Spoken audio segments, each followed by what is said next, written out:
again, everyone. I'm Ken Resnick, and with me, four-time heavyweight champion of the world, Nick Bockwinkle, and this is indeed the super ladies of the LPWA. Perhaps today we will answer the question if anyone is capable of beating the Beast, owned and managed by Ashley Kennedy. So far, she has destroyed all of her competition here in the LPWA, and it will be the classic battle, youth against experience, as Terri Power, on a roll as of late, puts her undefeated streak on the line against a crafty veteran Judy Martin in what is certain to be a matchup worth watching. And we'll take a look at the country girl Bambi in action. The girl out of Stone Mountain, Georgia, has been quietly winning every single match to come her way in the LPWA. We'll be right back right after this.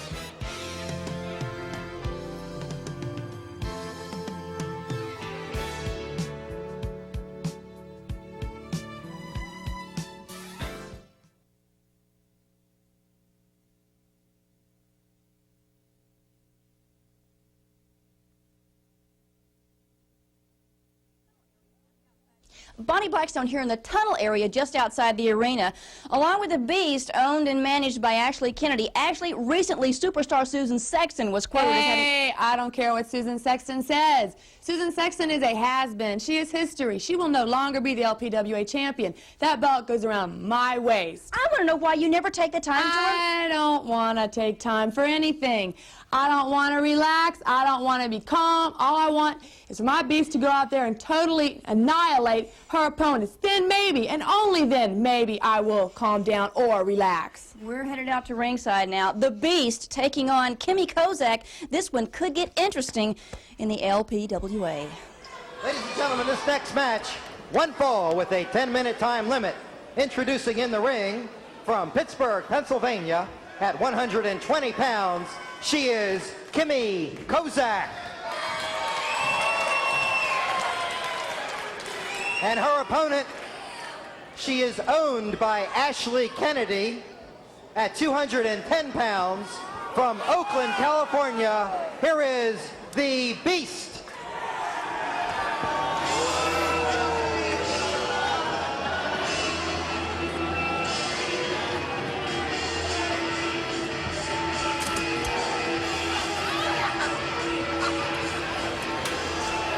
Remember the fairy tale Beauty and the Beast? Yeah. I rest my case. I don't know. What I like is that the Beast is a big, big beast. 210 pounds. It always golds me a little the way Ashley demands to be introduced as the Beast is owned and managed by. Well, she says she bought her, she owns her. Okay, of course, Ashley, I would not call a middleweight or even a light heavyweight myself. She looks to be as big, maybe in a different sort of way, in a different manner than the Beast, but there's no question. Now, what is that expression looking at the Beast? A face only a mother could love? Okay, I guess so. And the Beast not wanting to take anything from anybody. We'll find out if Kimmie Kozak can handle her. She's giving up a lot of weight. We have a referee in there that is well over 200 pounds, over 6 foot tall, and they Beast almost is toe-to-toe. Toe-to-toe. He's insisting on looking on the bottom of the boots to make sure she's not really in a cooperative mood, to say the least. Referee having a very hard time with the Beast. Now it calls for the bell. There's a look at that face. Ooh. Beast goes right to work at Kimmie Kozak with a boot, a chop, one to the breadbasket, veil throw. Oh, Kimmie Kennedy is, I'd say, more than has her work cut out for her. Kimmie Kozak, indeed. Now the Beast just blatantly choking right across the throat of Kimmie Kozak, who has been able to get nothing going whatsoever. Now Ashley Kennedy very happy with the ongoings. Pointing out that she's mine. Vicious punch by the Beast. Beast continuing to work on Kimmie Kozak, just choking her, ignoring the referee, ignoring about anyone. Could you imagine a guy that made an improper pass at her? I can't imagine anyone wanting to make an improper pass. That might be improper in itself. Exactly. The Beast now raking the eyes. Beast telling the referee, just get out of her way, and I can't say I'd blame the referee if he did just that. So far, Kimmie Kozak about now got to be wondering why she agreed to this match. Scientific it has not been, ladies and gentlemen, but definitely showing you what one big person might do to one smaller person who has no regard for the other one's body. There, not pretty now, a splash on the Beast. Count of 2, count of 3.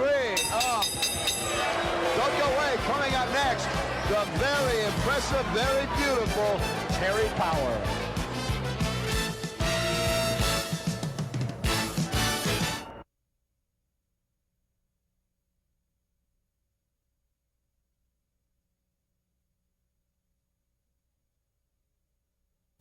This next match, one fall with a 10-minute time limit.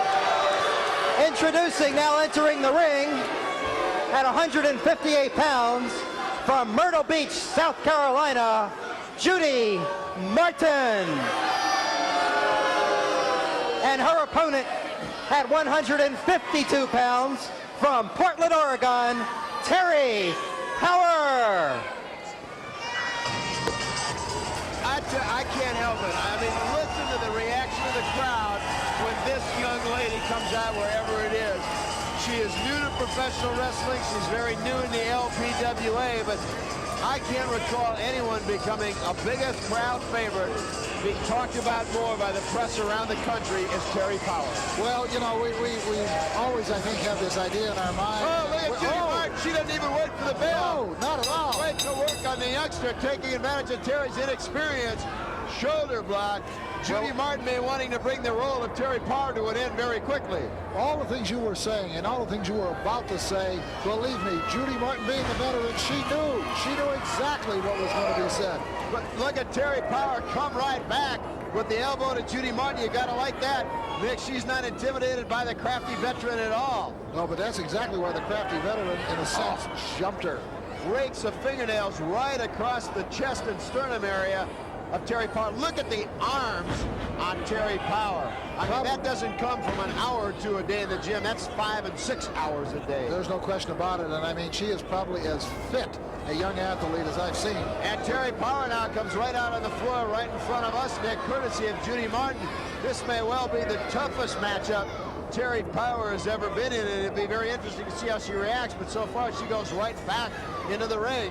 One of the dangerous things about ever going out of the ring, regardless how many times you've been thrown out, you try to think that you've got a cat's instincts, but you don't. And what happens is you can tear out a knee, blow out an ankle, hit a shoulder, hit an elbow wrong, catch it on the edge of the apron. It doesn't matter. You gotta be careful. This is so far the toughest test Terri Power has had. Now she goes right out the ring on the other side. And I think it's exactly as you said, Nick, Judy Martin is hoping for just what you said to occur. By throwing someone out of the ring, you're hoping to pick up that bonus injury that you may not be able to inflict in the ring, but by them going out, whether they catch an ankle on the rope or whatever, and they go down on the point of their shoulder, you're hoping to get that. And Judy Martin now continuing to work on Terri Power. There's probably a little bit of that. Nice block by Terri Power. Test of strength, and Terri Power comes away with that. 2 in a row from the youngster out of Portland, Oregon. Trained, by the way, by one Rowdy Piper. Terri goes for the cover.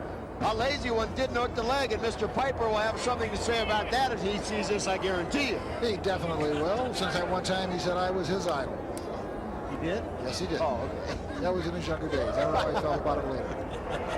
Terri Power now with a reverse chin lock on Judy Martin. Nick, I started to say there's got to be a little bit of almost jealousy, if you will, on the part of Judy Martin. Judy's been in the business a long, long time.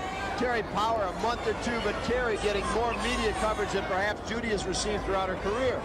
Well, Judy may have received media coverage maybe in the beginning of her career, but one thing is for sure, that Terri Power has been getting has just been awesome because she has done some tremendous things. She's been extremely impressive, not just a little bit, extremely so. Well, this is, I think, the toughest test Terri Power has had so far. Judy Martin is certainly as tough as they come. And right now, to her credit, the match, at worst, from Terri's standpoint, has been very even. Yes, it has.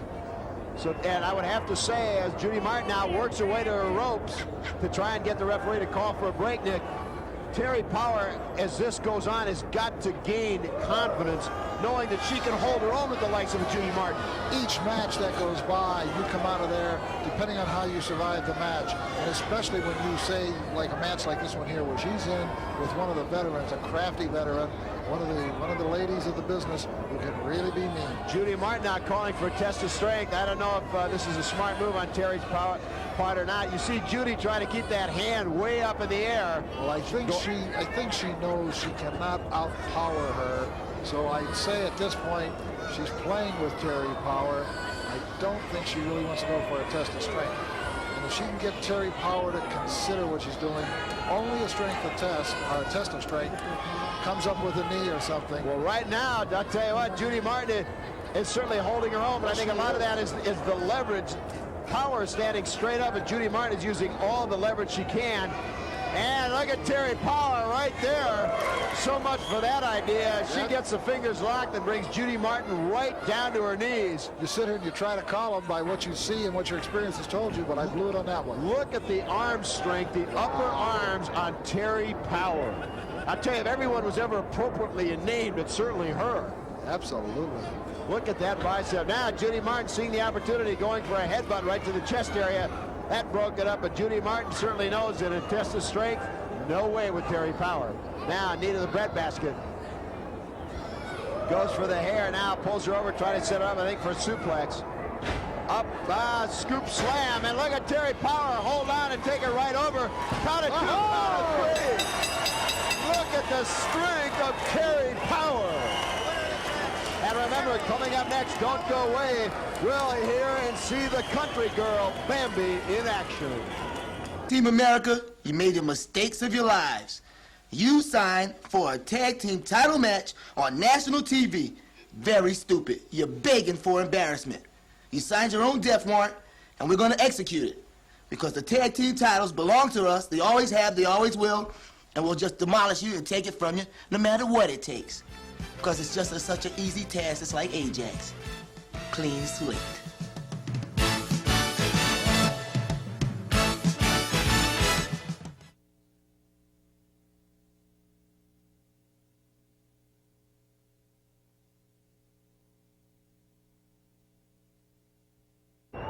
Talk about the classic good versus bad. Nasty Linda versus Bambi with the ever-present smile. She's happy all the time. She says, I love to wrestle, I love to see the country, I love the people, and why shouldn't I smile? And now Nasty Linda comes around, went for an armbar, but delivered a forearm to the back. Now goes for the armbar. One of the questions a lot of people will ask, if you're a tag team wrestler predominantly, such as Nasty Linda is, and then you go into a single match like this, does this throw you off? It really does, because in the heat of the passion, if you're dazed or you're trying to do something and all of a sudden you forget, you start heading for a corner, thinking you've got somebody there that's going to help you out, and all of a sudden you really know this is a single match. And Nasty Linda, the hair pulled down referee asking, Linda denying it, the crowd reacting, but as we said so many times, the referee unfortunately cannot call it, he doesn't see it, but there it was right in front of us and the referee and you at home, and he still lets it go by. Well, and don't forget, you can do whatever you want within that 5-second count. If he counts to 5 and you've done it wrong, then he can disqualify you. If you do it 4 seconds, there again, Nasty Linda takes it, Bambi down by the hair. Bambi finally has had enough of that. She'll just grab Nasty Linda by her own hair, do just that, and take her right down. And she hangs on. I think she'll just pull her around the ring a little bit. She looks like Santa Claus, just hauling a big sack of gifts around.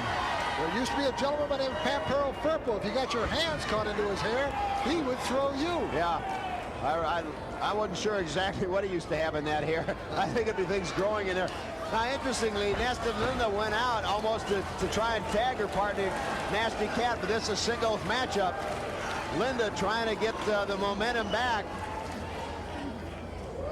And it's got to be a little bit distracting, Nick, to Bambi, knowing that Nasty Cat is out at ringside. You're kind of wrestling 1.5 people. Well, that's true. You don't know what her track record is. You don't know if... Right there, not enough our camera can see it. Nasty Cat had to grab the hold of Bambi's boot to keep her in. I don't know if we picked up on it. It ain't fair, but then there's a lot of things in life that aren't fair. Exactly. Nobody ever said it would be fair as right. So I talked about to Bambi, it's almost like wrestling 1.5 people. Now, to me, the referee should at least be keeping Nasty Cat back in her corner, but he's basically letting her roam the ring. He's busy. He's got a job to do, and he's got to watch the two people in the ring. Linda with a front reverse chin lock and pulling some hair when she has the opportunity as well. Everyone knows, as I'm sure did Bambi, the nasty girls, whether it's Linda or Kat, will take the rule book and throw it right out the window whenever they can. Bambi, nice roll up, bridge, count of 2, but that's all as Linda's able to kick out. Nice move by Bambi. Nice move by Bambi, but at the same time, when you make such a quick move like that, and Linda was very fresh, it's difficult to hold her down. But at least he got the hold broken and gave Bambi a moment to catch her breath. Bambi, surprisingly, even though she's out of Stone Mountain, as Bambi comes right out in front of us. Now watch Kat. There's what I'm talking about. Referee busy.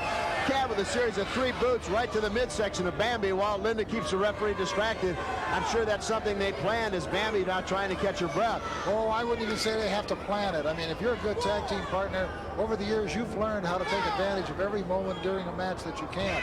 And that would be something right out of their tag matches. Linda boot to the hand of Bambi as it rests on the ring apron. Surprisingly, Nicholas started to say, even though Bambi, Stone Mountain, Georgia, American wrestler, she has a bit of that European style. She gets in with a headbutt, as she likes, it seems, to wrestle closer to the mat than do a lot of the Americans. This is true. Bambi now got it in high gear. She may have had enough of wrestling not 1 but 2 people. Off the ropes comes Linda. Oh, elbow right into the sternum area of Linda by Bambi. Now picks her up, scoop slam. Backbreaker. No, just slams her right down to the mat. Goes for a cover. Doesn't hook the leg, and Linda able to kick off the count of 2. I think Bambi didn't really know where to go. Decided to try for cover and just go from there. Well, the thing is, when you just take and go for the cover, you should make it instinctive at all times that you grab that leg, because otherwise you're just laying on top of him. You don't have enough force to hold him down. Not for that extra count that you're looking for. Now Linda with a rollover and bridge of her own, and Bambi is able to kick out at 2.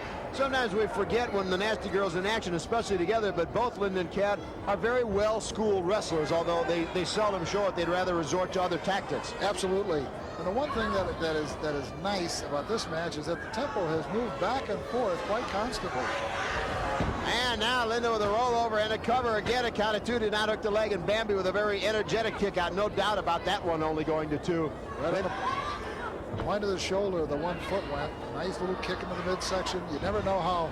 I mean, what I like is that it's a dog fight. They're both at it. Bambi now coming up with a couple of shots to the breadbasket of her own. Headlock by Linda. Trying to keep that referee out of position. Could well. Oh, nice rollover by Bambi and a bridge. Again, a count of 2, but a fine move by Bambi, sensing the leverage of Linda was a little on her heels and took advantage of it. Now a rollover. Again, a count of 2. Both girls are starting to get a little bit winded. They've been setting a tremendous pace from the beginning. They have not stopped. No, this has been non-stop from start to finish. Bambi with a couple of chops of her own as Linda is wrapped up in the ropes. Bambi certainly the taller and lankier of the 2. Crowd wants her to give her 1 more shot. She's got it draped over it with nowhere for Linda to go but to absorb all that punishment. Now it takes her over the hip toss, goes for cover again, and a count of about really 1.5. Bambi a couple of lazy covers. I don't know if she's tired or not, Nick, but hasn't hooked the leg, which she may have been able to get her had she done that. Mind you, you don't have to hook the leg. I mean, if your opponent has been thrashed pretty good, just the power, your weight on top of them is usually enough sometimes to make the pin. Linda rolls it over into a Boston Crab. This is a submission, although Bambi is at least close to the ropes. If she doesn't have the leverage, she might be able to work her way out, but right now we'll have to wait and see. The thing is here, you have to have back strength, and boy, if you don't have it, this is such a tough hold. Wow, Bambi's able to use the long legs, reverse right around, kind of I guess a sit down. Yeah, just a sit down strike. Now Bambi comes up firing. Bambi up on the second rope, certainly some leverage now. Crowd urging her on. She better not wait too long. She better get the business quick. Crowd counting right along. 10 straight from Bambi on Nasty Linda.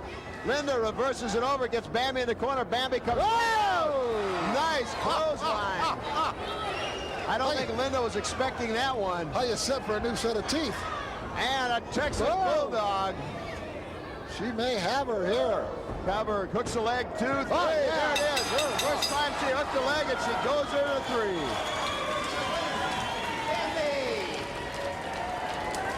Fine win. The gal out of Stone Mountain, Georgia. Bambi, a convincing win, but a great match. Well, no question about it. That clothesline just before the Bulldog, I think, is what did it. Certainly a whole lot more to come, but stay with us now as we go to our colleague, Bonnie Blackstone, who has the commissioner, Wally Karbo. Quite an interesting matchup there. Bambi taking on Nasty Linda, and in some parts, the Nasty Cat as well. I'm here with Commissioner Karbo of the LPWA. A lot of fans have been writing, asking various questions. One of the most popular, of course, being, how does someone come into the LPWA and find themselves in a title match against superstar Susan Sexton? There's a lot of lady wrestlers from all over the world that try to come in here. It's the finest organization, and Sexton is one of the best champions that the lady wrestlers have. What are some of the qualifications, though, at getting a title shot? It's very hard to win a match by disqualification. I know the summer teams go way too strong. Their desire to win is so strong they break all the rules. But they'll have to pay for breaking the rules, and they will not get a shot at the title. Speaking of a rule breaker, a little bit earlier during this edition of the LPWA, we saw the Beast, owned by Ashley Kennedy. What do you think about the Beast? Obviously, she's gone through all of her opponents. Is she going to get a title shot? She's entitled to it. I don't care what you say. I think Ashley is she's a very intelligent person. She has schooled this person.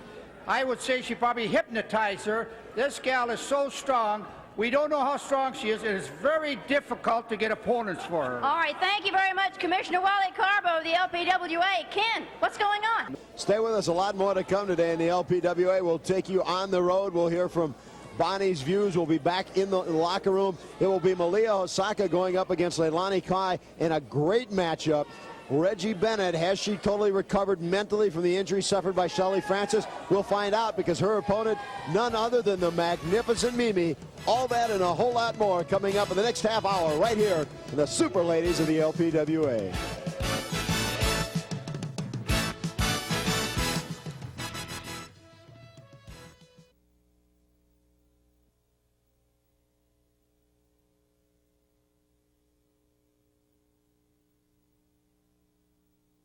Well, it's one of those nice, gorgeous, sunny days. It's still warm. There's no snow on the ground yet. But then you know how Mother Nature is.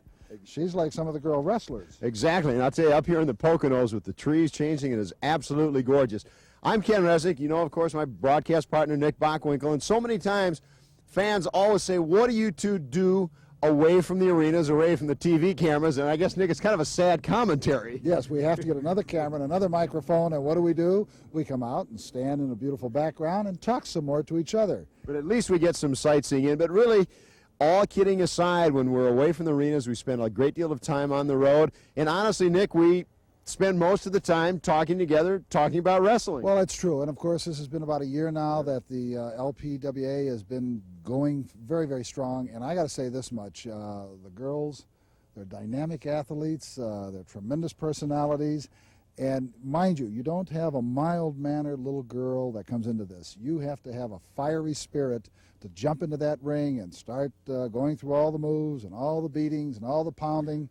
And they're a dynamic bunch of gals. They are. You know, talking about the beating and the pounding, the champion, Sue Sexton, has not really been herself. You think the grind is beginning to be too much for her, defending the title? There's no question about it. I mean, when you've got a bunch of people that are barking at your heels, and if you stop, they're going to bite your ankle and everything else that you've got, yeah, that's going to take it out of a champion or anybody else. Well, again, this is really what Nick and I, and sometimes with Commissioner Wally Karbo, get together after the matches, kid about sometime writing a book. Well, but we'd have to do that, but we'd have to change all the names to protect the guilty. To say the least. Sure. But at any rate, we don't really do anything different than anyone else. When we're done with work, we generally get together and talk about work.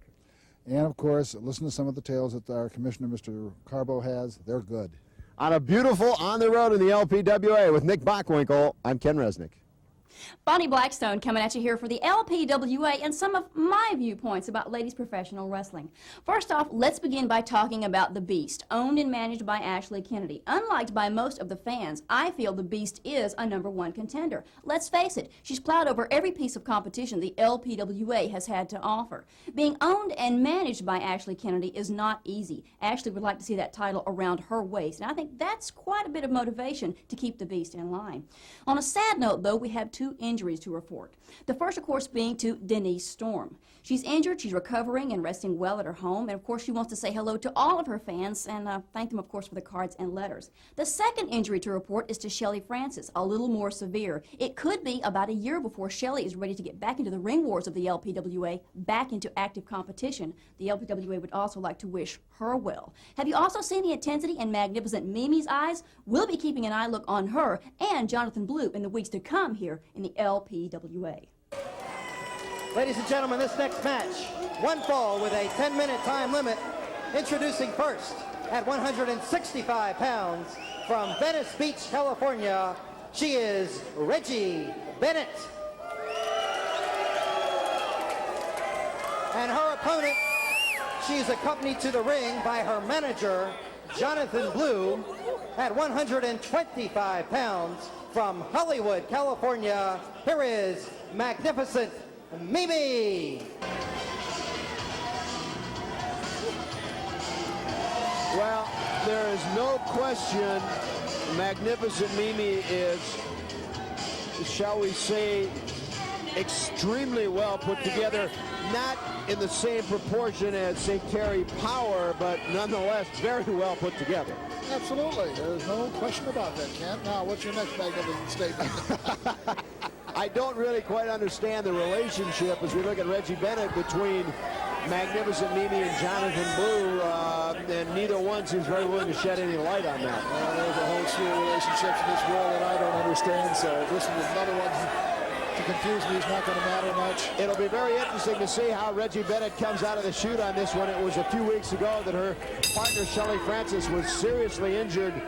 Shelly not expected to be back in action for close to a year, if at all.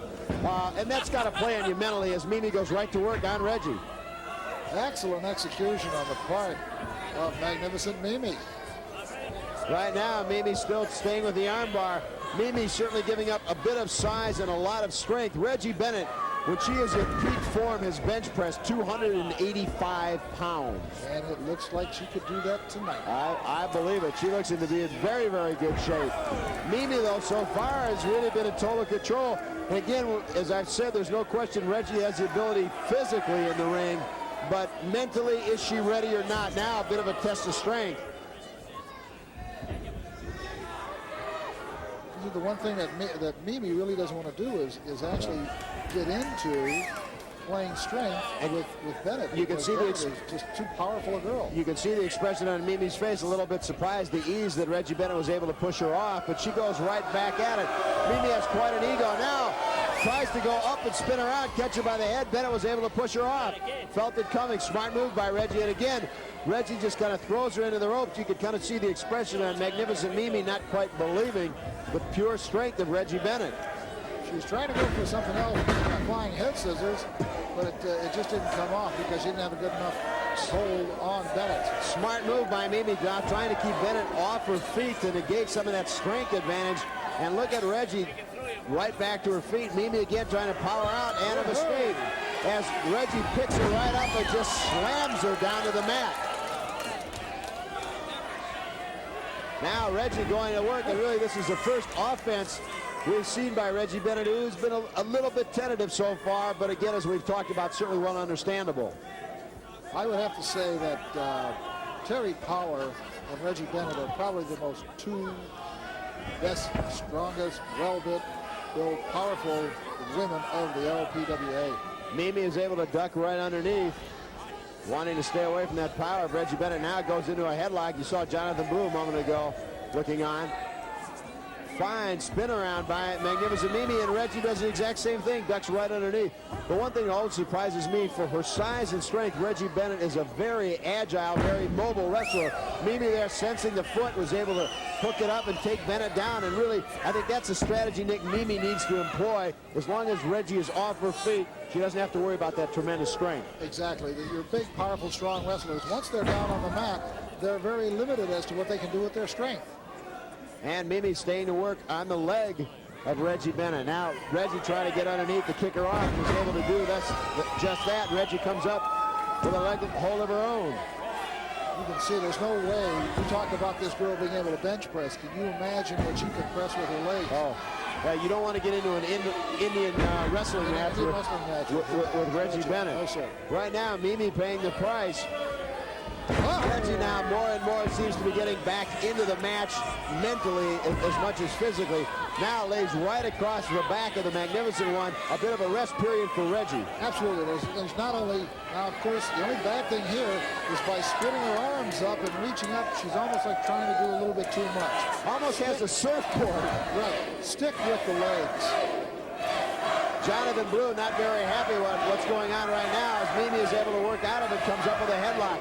Mimi also very, very quick and very agile. Mimi likes to set a very fast-paced match, and so far it seems Mimi a little bit as she takes Reggie down has kind of been wrestling Reggie's style a little bit slower, a little bit more deliberate. All she did there was just kind of rub the knuckles right into the eyes of Reggie, and actually, for all intents and purposes, quite legal.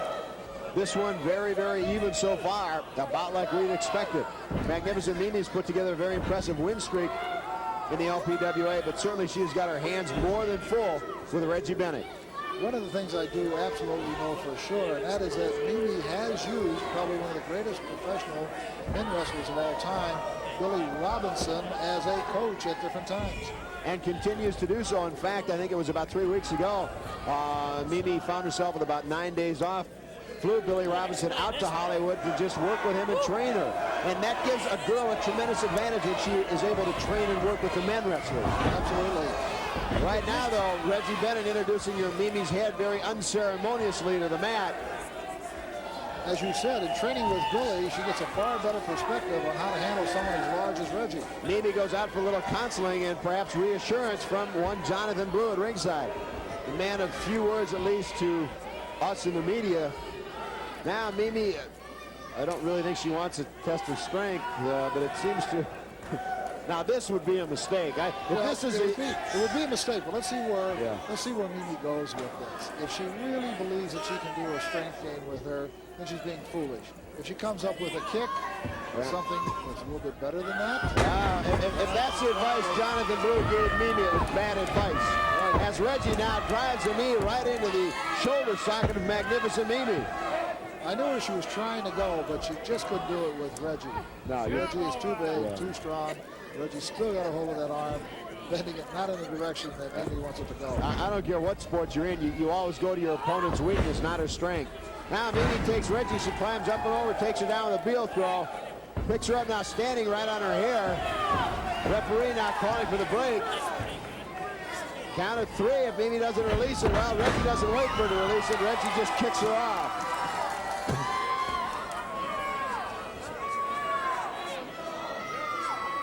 Reggie, though, still, Nick, does not seem to have the intensity that we're used to seeing. You know, whether mentally that's playing on her or not, I do not know.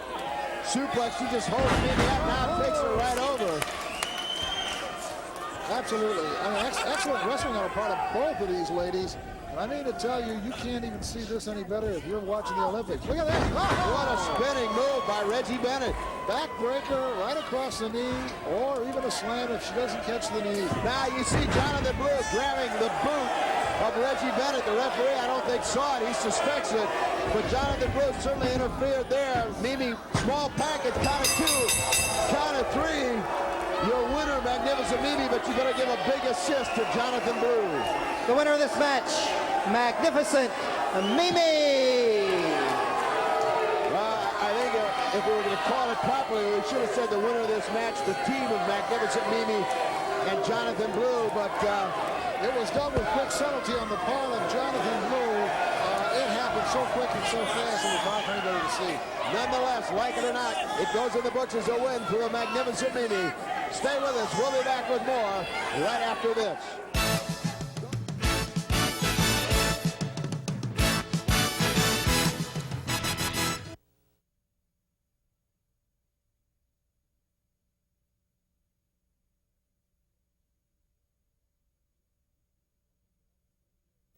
Welcome to LPWA Hold of the Week.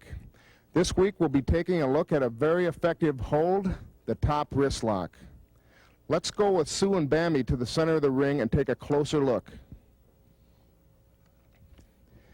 From the tie-up position, the offensive wrestler must first dip her right shoulder slightly, dropping her opponent's left wrist into her right hand. At this point, offensive wrestler then drives her body along with her opponent's left wrist forward, crossing over and across with her left hand until securing her own right wrist. Let's watch the movement in one continuous fashion. The hold is complete, and there you have it for LPWA Hold of the Week. Ladies and gentlemen, this next match, one fall with a 10-minute time limit. Introducing first, at 110 pounds, from Tokyo, Japan, Malia Hosaka. And her opponent from Honolulu, Hawaii, at 140 pounds, here is Leilani Kai.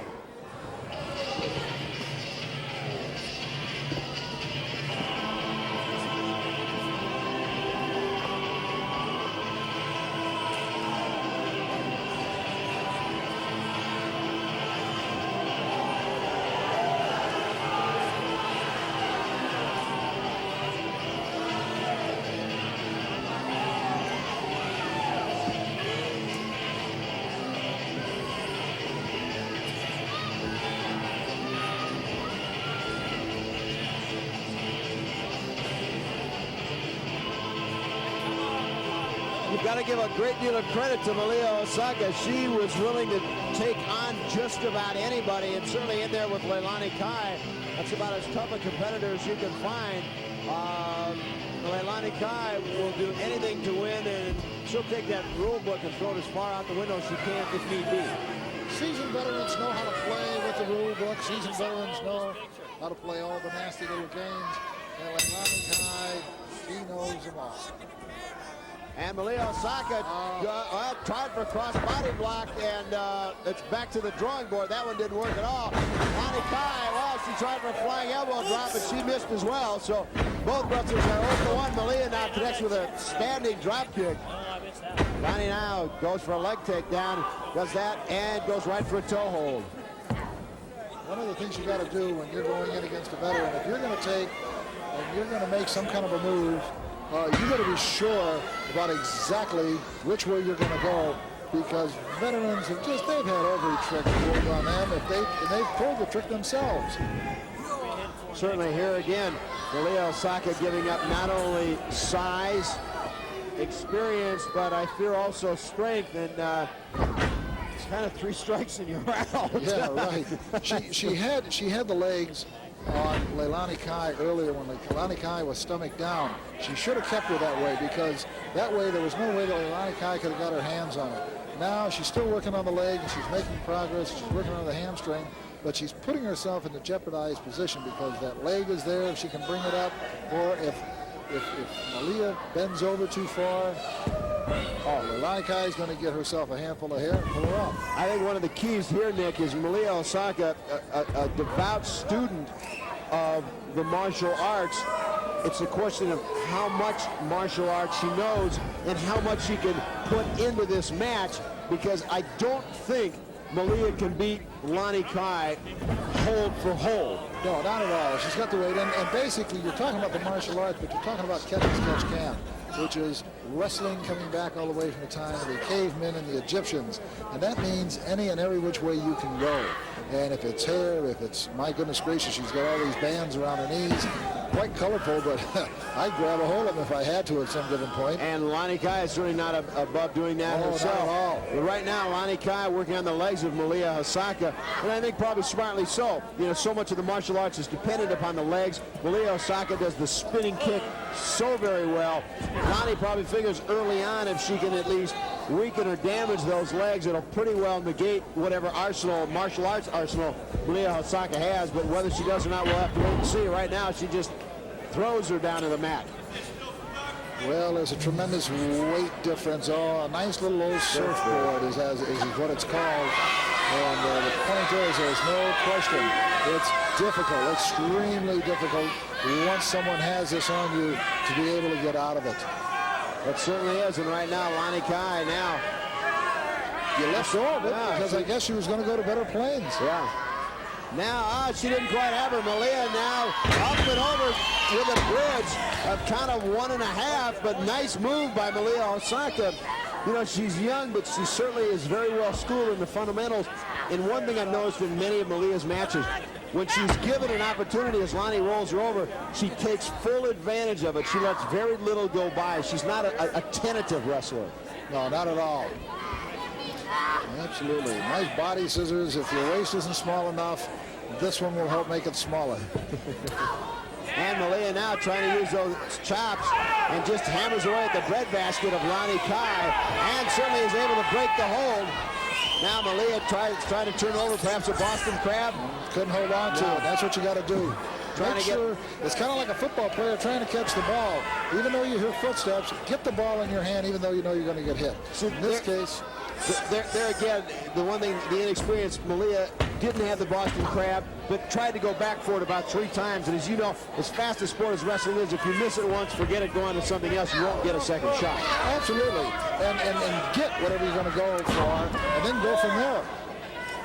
I mean, there's no question that Lonnie Kai, she got what she was going to go for. She's going to drive her head into the mat if she could, and that's exactly what she did. Off the ropes they come. Lonnie Kai goes with a boot right to the breadbasket of Malia Hosaka. A little slow on the cover, a bit surprising for Lonnie Kai. Perhaps Lonnie feeling very confident at this point. Sloppy on her point, and like you said, from a point of confidence. She kind of needed, she's got her hurt, she's got her going. And she's, you might say she's playing with her now. Right now she's just standing on the foot, referee waiting for Malia to get up, not realizing that Lonnie Kai is on her hand on it. Malia there grabbing the legs now, a couple boots to the hamstring area, now trying to set up, it looked for a minute like an Indian death lock. Tries for it again. She knows what she wants to go for, but whether she doesn't have the strength right now or whatever, I'm not quite sure, but she doesn't quite have exactly what she was going for. That was a scorpion hold. Mr. Saito uses it, a Choshu, some of the Korean wrestlers use it. And again, Lonnie Kai just able to throw her off. I think you said Malia has got her strategy, but just is having a very tough time implementing it. And now Lonnie Kai just introducing her head to the turnbuckle. I guess we should point out that Malia is a college student, and this is one class that we're not quite sure if what kind of credit she's going to get for it. She's probably right about now, a little sorry she signed up for it. Lonnie Kai now with a count of 2, but Malia Hosaka able to kick out. Malia about as game as they come. She's scored a couple of big wins in her young career. Oh, there's a kick we talked about earlier. That's probably the best and strongest move in her arsenal. There it is again. And those are like knockout blows right to the jaw. Standing drop kick now right to the breadbasket. Malia Hosaka having things her way at the moment, but Lonnie Kai grabbing her now. Drapes her leg across the lower rope. Oh! A hyperextension right there on the knee. I mean, this is where somebody can get injured, and they're going to be out of the game for quite some time. Now, Lonnie Kai continuing to kick away at the leg of Malia Hosaka, and that knee could snap very easily. Referee over the break, but she stopped after every kick. Well, I guess he's taking the latitude. Now, wait a minute. Referee is called for the bell. I don't know what he's called. He's ordering Lonnie Kai off. I think he may have. We'll have to wait for his signal.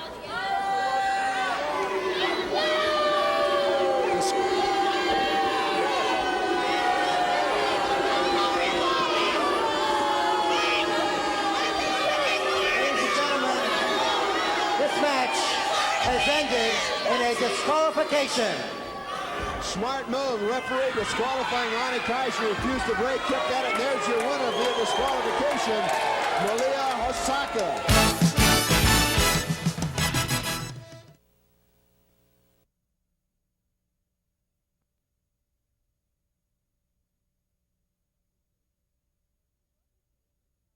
Welcome to a personality profile here with the LPWA. I'm Boni Blackstone, joined by Denise Storm here. Denise, nice to have you in a more casual attire here, speaking to our fans of the LPWA.